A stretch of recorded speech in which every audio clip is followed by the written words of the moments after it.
જીવનમાં સમજદારી જે છે એ લઈને ફરવું, પછી તમને બધી જે રિયાલિટી છે એ જીવનની સમજાઈ જાય અને ભાઈ પછી જીવન જે જીવવું એ બહુ અઘરું છે. અને ઓલું મૂર્ખ બની અને નાદાન બનીને ફરવું એ બહુ સહેલું છે, કેમ કે એમાં તો તમને એવું જ લાગ્યા કરે કે આ બધાય મારા દોસ્તાર છે, મિત્રો છે અને આ લોકો મને પ્રેમ કરે છે અને મારે બધું આની યારે બધું સારું જ થવાનું છે. અને ભાઈ એ જે મૂર્ખાઈ લઈને ફરવાની જે મજા હતી ને એ હવે મજા નથી, કેમ કે હવે બધી રિયાલિટી છે એ આમ સામે આવી ગઈ કે આ બધું સત્ય હકીકત આ જ છે.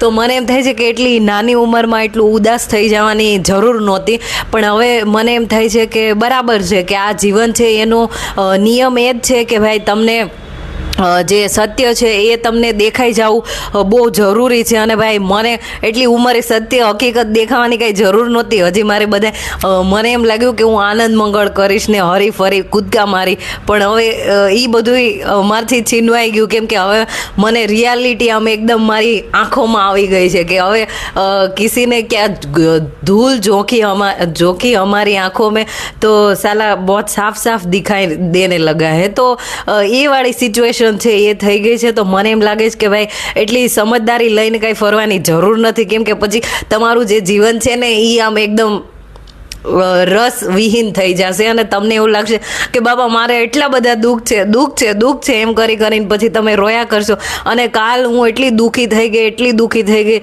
તો પછી મને એમ થયું કે ભાઈ સમજદારી લઈને એટલી ફરવાની કાંઈ જરૂર નથી, કેમ કે દુનિયા તો આવી જ છે અને રિયાલિટી તમને બહુ આમ ખબર પડી ગઈ કે આ સત્ય હકીકત છે જીવનનું.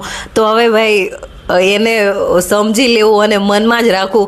અને ભાઈ તમે પાછા એમ મારી જેવા હોય કે વિચારવા બેસી જાઓ તો પાછા દુનિયાવાળા લોકો છે એ તમને સિમ્પથી આપવા આવી જશે. તો ભાઈ મને ગુસ્સો આવે કે મને ભાઈ ખબર છે તું જાને, હવે તું મને હવે એક તો બધું આ કરીને હું બેઠી છું એટલે તું મને સિમ્પથી આપી તો મને એમાંય ખબર પડી જશે. જે છોકરાઓ મને કાંઈ બી વાતો કહે ને તો મને ખબર પડી જાય કે ભાઈ તમારા શું આગળ ગોલ છે, એમ છે, એ બધું મને ખબર પડે છે. ખાલી એક પ્રેમમાં જ હું મૂર્ખી બની છું, બાકી દુનિયાનો કોઈ માણસ છે એ મને મૂર્ખી બનાવી નથી ગયો. અને મારા જે મિત્રો જેને મેં દિલમાં રાખ્યા એ ડસીને ગયા છે નાગની જેમ, બાકી દુનિયાના કોઈ લોકો છે એ મને મૂર્ખ બનાવીને નથી ગયા. તો ભાઈ આ સમજદારી લઈને ફરવી છે ને મને બહુ ગુસ્સો આવે છે કે મારે એટલું સમજદાર કેમ બનવું છે. ભાઈ સમજદારી લઈને ફરવામાં દુઃખ જ છે બધા યાર. તમે આમ મૂર્ખા બનીને રહો ને ગાંડા બનીને રહો તો બસ એ જ જીવન જીવવાની મજા છે. બાકી સમજદારી લઈને ફરશો ને તો પછી જીવનમાં કાંઈ રંગ નહીં રહે.